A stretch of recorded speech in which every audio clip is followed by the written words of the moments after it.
Thank you, Shane, for joining us on the Fail It Forward podcast. It is great to have you here. How you doing, my friend? I'm doing well. Thanks for having me. Well, it is great to have you, and it feels like it's been forever since I've seen you.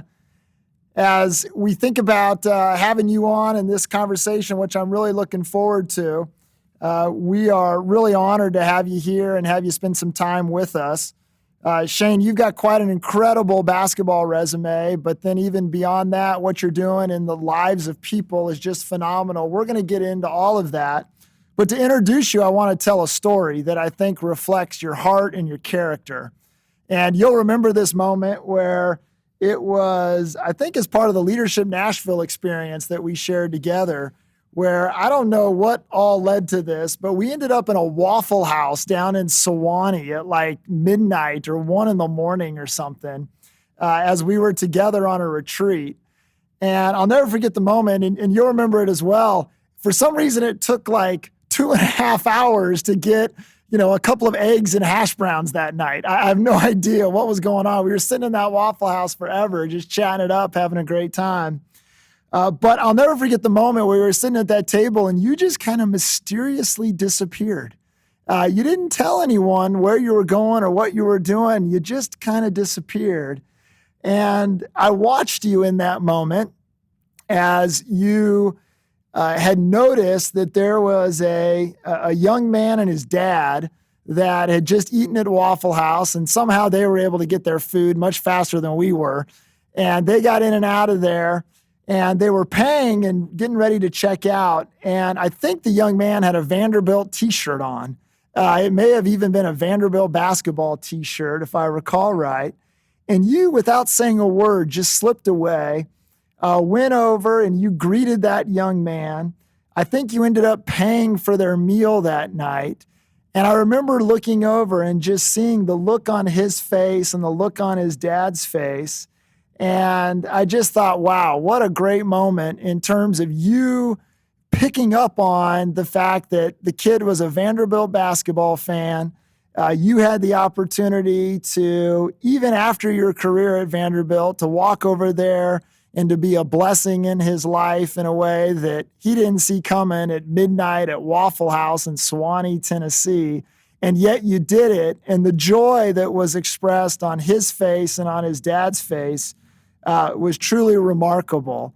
And that, I think, is just a reflection of kind of who you are. Do you remember that moment? Tell us about that moment a little bit. Absolutely. I remember that. And, I was just so honored to be amongst such great leaders in our city and in our community. And everybody's not afforded those kind of opportunities, those kind of moments. And I just remember just feeling grateful myself. And then, we're out having a good time. And there's, this dad and his son who knows what their day entailed, who knows what they were dealing with, what they were talking about. But I just saw an opportunity to make a difference, to show some love and appreciation for our fellow mankind. Whether they needed it or not, just to be nice and to remind people that there's good people in the world and that you don't have to want something in return. You don't have to, be recognized for it. But when you have an opportunity to do something good for someone else, that can be enough and it can be gratifying. And so I was fortunate enough to be able to do that for them because over the course of my life, there's been so many people who have done that for me. That's awesome. And for this particular young man, here comes Shan Foster, Vanderbilt's all-time leading scorer in basketball. I think SEC Player of the Year once, maybe more than that, an All-American, someone who went on and was drafted into the NBA and had an incredible professional career as well. And all of a sudden, here you are kind of making a difference in his life. But it's not just his life. You're making a difference in a lot of lives through your work with the YWCA, through your work with Fostering Healthy Solutions. Tell us just a little bit about that work, and then I want to go back and really take a journey through your life a little bit based upon your recent book out here that's called What Hurt Didn't Hinder. I read this book this morning, cover to cover, from 4 a.m. to 7 a.m., And if you can stay awake reading a book from 4 a.m. to 7 a.m., it's a pretty darn good book. And that's what you got here, Shane. But tell us a little bit about what you're doing now. Well, I am excited about the work we do at the YWCA under an organization called Amend Together.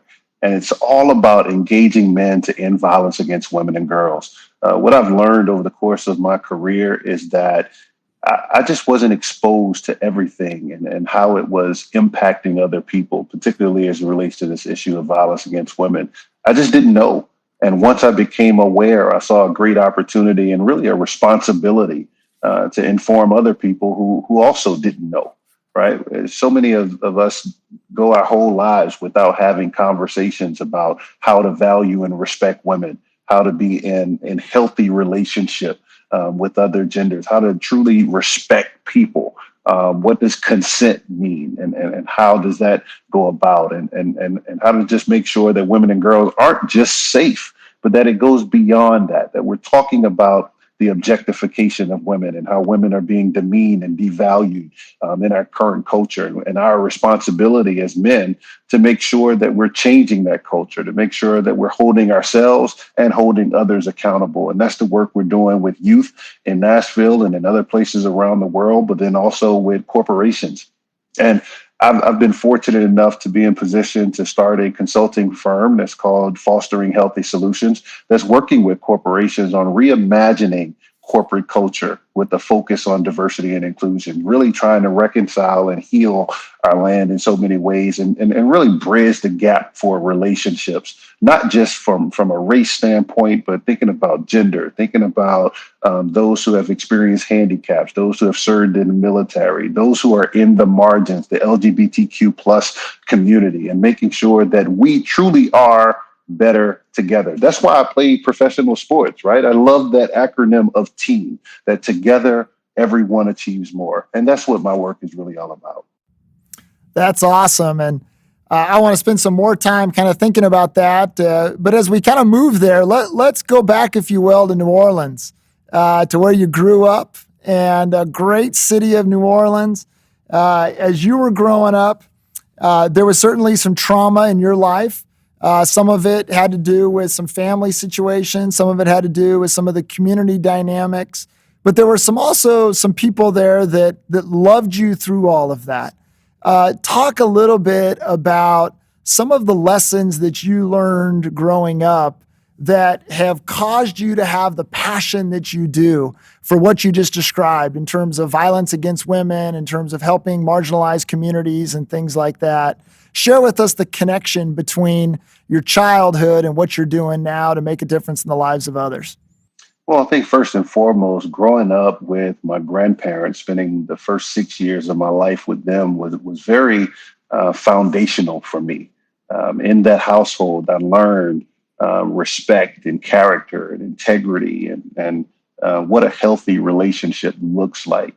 My grandfather was intentional about making sure I knew how to respect women, and that was paramount. That was of the utmost importance. And then the next 6 years of my life, experiencing the complete opposite of that, as my mom had married a gentleman who was very abusive, not only to my mother, but to me as a stepchild at that time. And I had to learn how to persevere. I had to learn how to survive. And most importantly, I learned how to lean on my faith for hope. When you go through trauma like that, and the individual causing harm has told you verbatim that if you say anything, that it will get worse. So that's what isolation is, right? Where regardless of the people in my life or the resources or folks that could help, I can't express what's happening. Therefore, it won't change. It's not stopping. There is no light at the end of the tunnel, right? But it was because of my faith that was really instilled in me at a young age that I was able to find hope, that I was able to reconcile that what I'm seeing right now is not right. And it may be difficult right now. It may hurt right now. But as long as I don't die, as long as I'm still breathing, there's breath in my body, that there has to be a reason connected for that there's something great that can happen on the other side if I endure, if I persevere, if I overcome. right? And so that's what that period of time really did for me. It taught me truly that my capacity is much greater than what I would think it would be. I mean, when you're being brutalized in the ways that I was, when you're seeing your mother, someone who you love and care for, being demeaned and devalued, and dealing with the repercussions of that with health issues and things of that nature, and also at the same time, being a big brother to other siblings who are looking up to you and trying to gain a sense of hope from you. That's a lot to deal with without having the spaces to really talk about what you're going through. And so the biggest lesson that I learned is truly that your capacity is much greater than what your mind will tell you, right? Our minds will react to a situation, to our circumstance, and we'll begin to feel like that's it. Like we can't go beyond that there is no light at the end of the tunnel. We'll experience depression and anxiety and all of these things. But on the other side of that is greatness if we can persevere and push through. Yeah. So let's be real practical here, Shane, for a second, because I think that point is so powerful. This idea of saying we have more capacity than we know.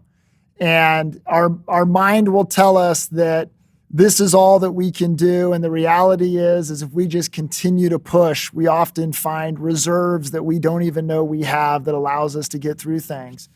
So if you're talking to someone who's going through a difficult moment, going through a traumatic experience, trying to overcome a failure, whatever it might be very practical with us for a minute.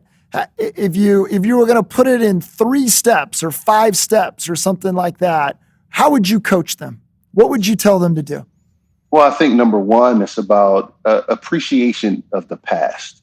Okay. Right. When you think about, for me as a person of color, I'm alive today because my ancestors overcame slavery. Okay. When you understand that you come from people who endured such heinous crimes, and I'm still here today, then what I'm dealing with in the office, what I'm dealing with at home in a relationship, what I'm dealing with in my own mind can't be worse than what they've overcome. So that gives me some idea that my capacity must be greater, right? And then secondly, I got to rely on my faith, right? There has to be something that I can hold on to that says that greater is he that is within me than he that is in the world. There has to be something that I can pull from to give me strength, that ultimately what I'm dealing with is not greater than what I will become. Right. There has to be something, right? And it doesn't matter which faith you prescribe to, but there has to be something that you can read when you're going to bed at night that can give you the strength, the capacity, the mental fortitude to truly push through. Right. And then thirdly, I would say it is so critical and important to talk and express what is happening in your life. When we let it out, I don't care if you're talking to a dog, you're talking to a therapist, you're talking to your pillow, but when you get it out, it's like unloading bricks that are in your backpack, right? And the more you put bricks in that backpack, it's going to slow you down. And to a certain degree, it might even stop you. But if you can begin to take one brick at a time out of that backpack, now all of a sudden you can reach a second wind and you can get to a point where it's much lighter and you take off. Right. And so we got to get to a place where we begin to talk about the trauma that we've experienced, where we release that negativity, where we forgive other people who aren't even concerned about us today. We got to get to a point where we release those things so that we have the fortitude to keep moving forward past them. Yeah, that's really powerful. And one of the things that I took from your book that I thought was so interesting was when reflecting back on your experience, you talked about how so often it wasn't really talked about. People just kind of moved on and there wasn't a whole lot that was processed or said. And so to hear you now saying, no, that's really, really important. In my world of conflict management, there's oftentimes we talk about needing to let people pour it out because there's great therapy in terms of them pouring it out and to be comfortable with giving people the opportunity to pour it out, whatever that looks like. That may be a very emotional moment. It may be a moment that happens over the course of a year as people are processing and allowing their emotions and allowing it to come out. But I think there's just some incredible advice there in terms of people being intentional about processing some of the failures and some of the difficult moments that they have to overcome in life. Well, you know what's interesting about that? What comes to mind is a moment that I had about 5 years ago. I was got a phone call from my little sister and brother about some trauma that was happening, but I was so many miles away that I couldn't help. And I felt helpless in that moment. And I went outside and I started swinging at the wall. And my wife came and grabbed me and she held me. And she just said something that was so liberating in that moment. She said, "I got you. Let it out. Wow. I got you. Let it out." Think about how the power in that moment of, I don't need somebody to take it away. It is what it is. It's difficult. It's hard. But what I need in this moment is the space without judgment to let it out. We're all promised trials and tribulations. Bad things are going to happen. You're going to have obstacles and adversity in your life, but you got to let it out. Because when you let it out, you'll get to your second win. It's just like in basketball. My best game I've ever played in my life was against Mississippi State on my senior night. In the first half, I had 6 points. We were down by 12 points going into halftime. But at halftime, I caught my second win. And when I caught that second win, I returned and hit 9 3-pointers in a row, took the game into overtime, and then hit a 3-pointer to win the game. It's the exact same thing that happens in life. It's going to be hard. Things that you do aren't going to work. It's going to seem like failure is imminent. But if you can get to your second win, that ultimately you'll find out that greatness is on the other side. That's awesome. Let's talk about basketball just a little bit, because in addition to some incredibly loving members of your family, as I read your book, I just got the sense that basketball was also a tool in terms of helping you achieve all that you could become.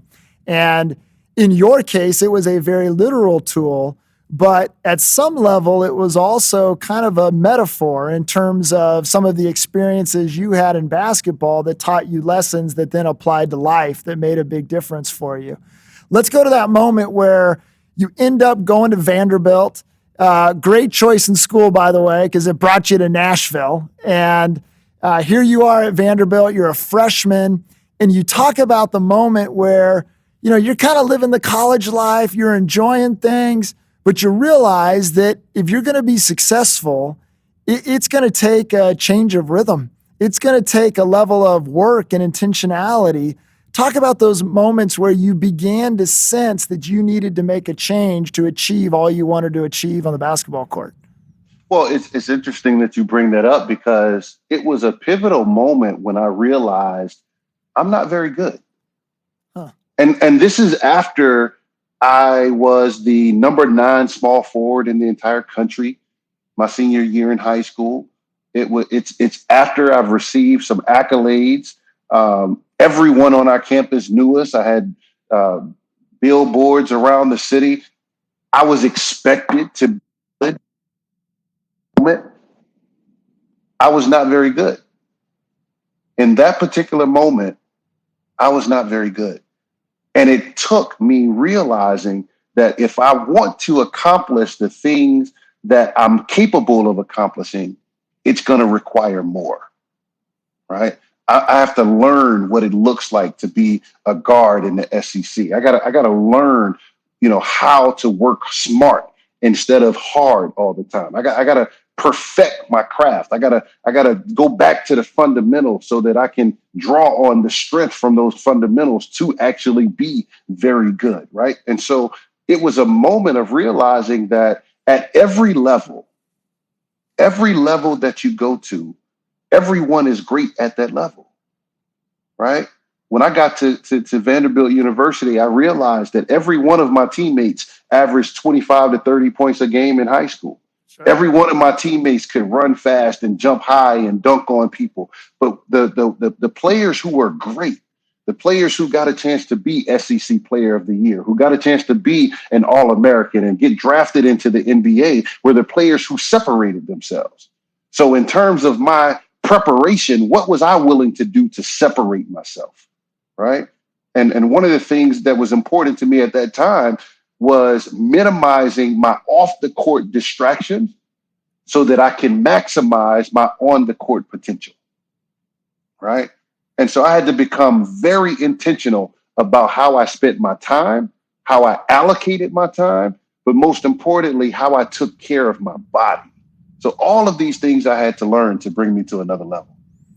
And so, Shane, in those moments, as I think, a lot of young athletes have this moment where they realize that, their natural talent is probably not going to be enough, that they're probably going to have to put some real work into things in order to achieve what they want to achieve.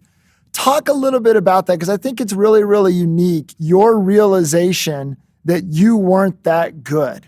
How is it that someone who is an athlete, who wants to be the best, how is it that they can humble themselves in that way? Teach us how you did that. Well, I think it's important to consider not just how you feel about yourself, but most importantly, what is the response of others, right? Are others validating how you feel about you? And what I realized as a freshman at Vanderbilt University was that I was only playing when we were either up by 20 or down by 20. Okay. That I wasn't being trusted in the moments of the game that mattered, right? The coach wasn't calling plays for me. So regardless of how I feel about me, that wasn't being validated by others, right? So that was a moment of reflection to stop and say, you know what? Maybe I'm not as good as I think I am. Maybe there's another level of work that I need to put in. Maybe there's more film I need to watch. Man, what is it? And I started spending time with coaches and dissecting film and really truly understanding my baseline. Where am I really? Not how I feel about me, but where am I really? And once I was able to see where I was, now it was like, okay, what do I do to get better? Now I'm all in. Right now, I'm willing to put in the extra time. I'm willing to forsake what I believe is the right thing to do for what my coaches believe is the right thing to do. I became more coachable in that moment. And it's in that place that I was able to see exponential growth, where I finished my freshman year as making the all freshman team. I finished my freshman year averaging double figures. I finished my freshman year having multiple games where I had 25 points in a game, right? So I was able to overcome that, but only because I humbled myself to understand there's a difference between how you feel about you and how others experience you. And when those two things come together, then you have something special. Yeah. So has there been a moment in life where that lesson has played out again off the basketball court for you? Well, I think it was evident for me the moment that I decided to retire from basketball. And it was a complete shock to my system, because at this point in time, I've been inducted into 2 Hall of Fames. I got a resume that's second to none. And so when I decided to retire and come back to Nashville, I believed the hype that everyone had told me, which was, you're going to Vanderbilt, you'll be good no matter what. You'll be successful no matter what. Nobody talked about the work that has to go in between. So I realized very quickly that while so many people knew me and admired my work and admired what I did on the basketball court, I had no work experience. And so there was a gap that was there that says, you may be great in this area, but in terms of the business community, you're not there, right? There's some work that has to be put in. There's a body of work that has to come with that. And so it was very humbling.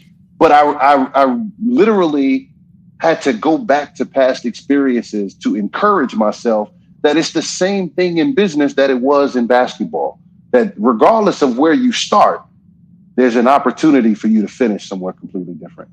Yeah. And in your story, I think you're also affirming this idea that, no matter how talented you are, you still have to work. Otherwise, failure will be your fate. And I think who is it? Is it Chris Bosh or who was it that came up with that kind of famous quote now that said, talent beats, or what is it? Hard work beats talent when talent doesn't talent work don't work hard. hard. Yep. Is that it? Something along those That's lines. That's and, that's a lesson that everyone kind of runs into. I mean, my 14-year-old right now, he's running into that at school, where he's realizing that no, that homework really does make a difference in terms of doing that every night, in terms of how you perform on the test at the end of the week. You don't do the homework, you're probably not going to do very well on the test. And that lesson we're having to kind of hammer into him. So talk to me a little bit, as you think about leaders. Leaders often struggle with this notion of self-deception, which you've just described, in terms of people telling them that they're doing great, or them being in a certain position which suggests that they are of a certain caliber. And yet many leaders then get themselves into a leadership position and find that just what they've done in the past is not going to get them to where they need to go as a leader.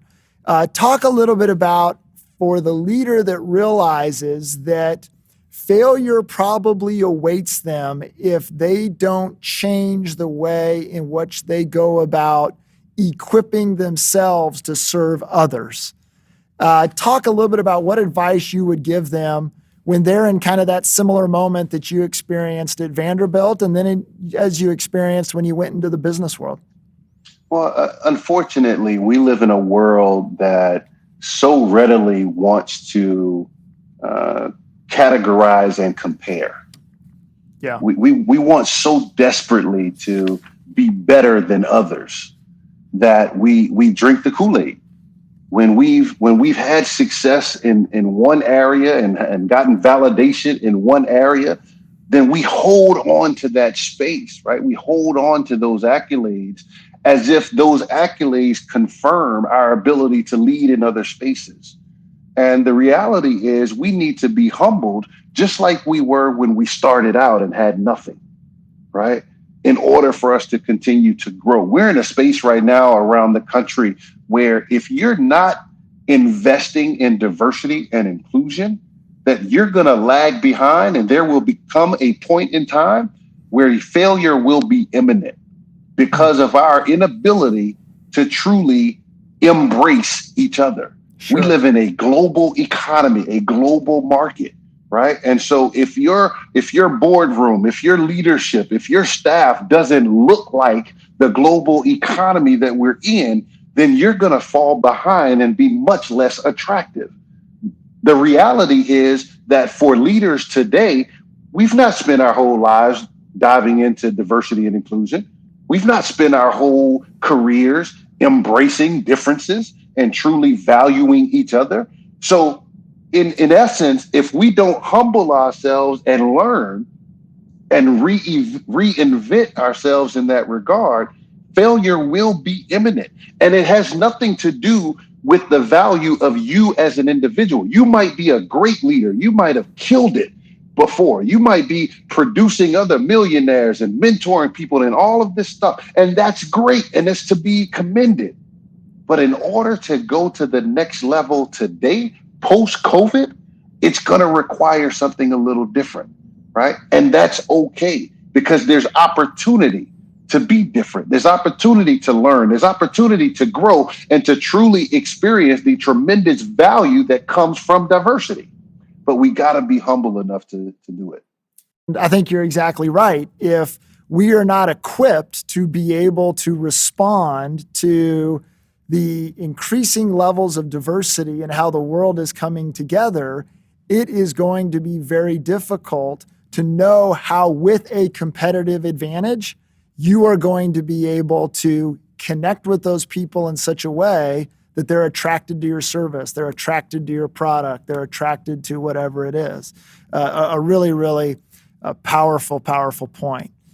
And so let's talk a little bit about some of the work that you're doing in terms of investing in the conversation about violence against women and girls, and how you're leading that conversation really across the country, not only through your work right here in Nashville, which is really powerful, but through your public speaking as you go out and you talk to different churches and organizations and corporations and groups and things like that. Tell us a little bit about really how, through a moment of, I don't know if you'd call it failure or not, but through difficult moments, you developed a passion for this work. And now that passion is playing out in a way that it's saving lives, but also improving the lives of so many. Well, I think it's important to understand the statistics and the data, right? And the statistics say that 1 out of every 4 women experience domestic violence in their lifetime. That 1 out of every 5 women are sexually assaulted. That 1 out of every 6 women are raped. Now, put that in the context of a corporation that is growing from a diverse standpoint.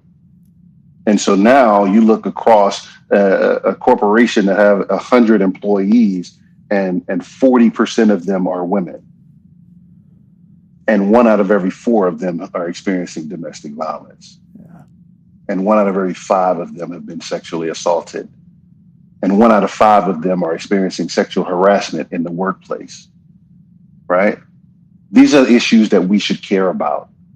If we're the type of leaders who are truly saying that, this is a safe place to work, what does that look like?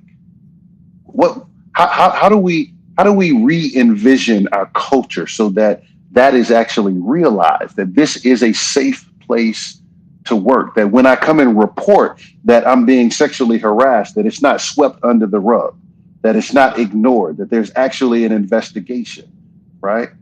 How do I make sure that everyone's opinions are being validated, right? And that they're being welcomed so that we can truly take advantage of all of the solutions, all of the ideas, all of the innovation? How do we make sure that there's no retaliation when people report misconduct? Sure. Right? Yep. All of these things are a part of that conversation and a part of the work.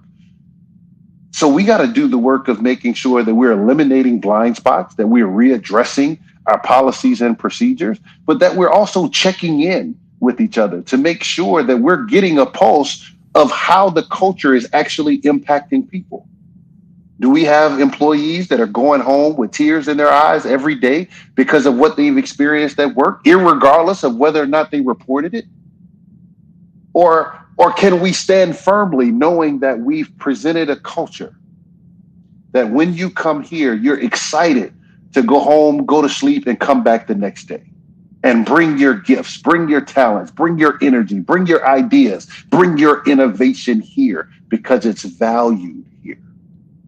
Right? Yeah. This is something that's so important. Yeah.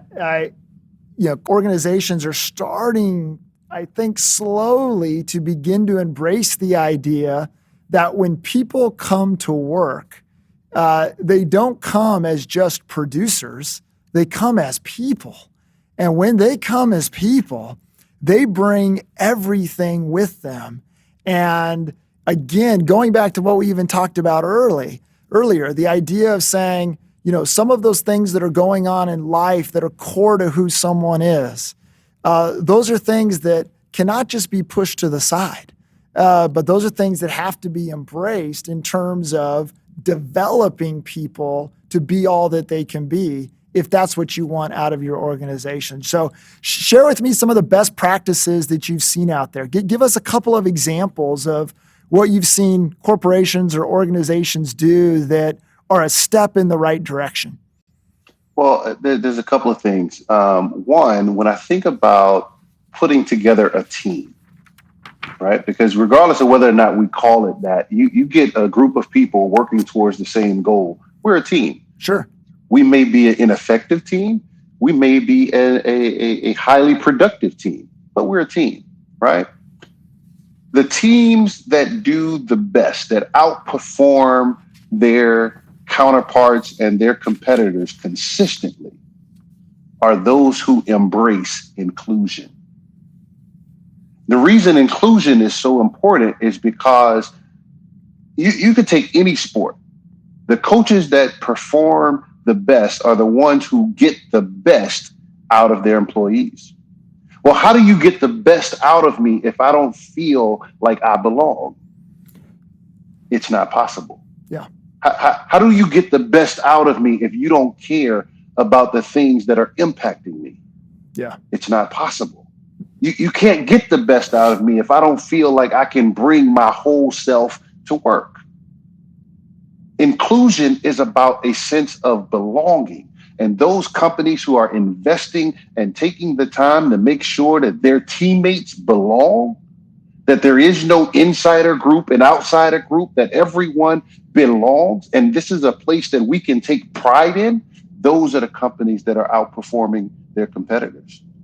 Those organizations that are making sure that they're prioritizing the workplace culture, that we're addressing our policies and procedures, but most importantly, creating organic accountability from the top down. Those are the companies that are doing the best. That's awesome stuff. I think too, your background, my background, that's also a really powerful lesson that sports teaches you.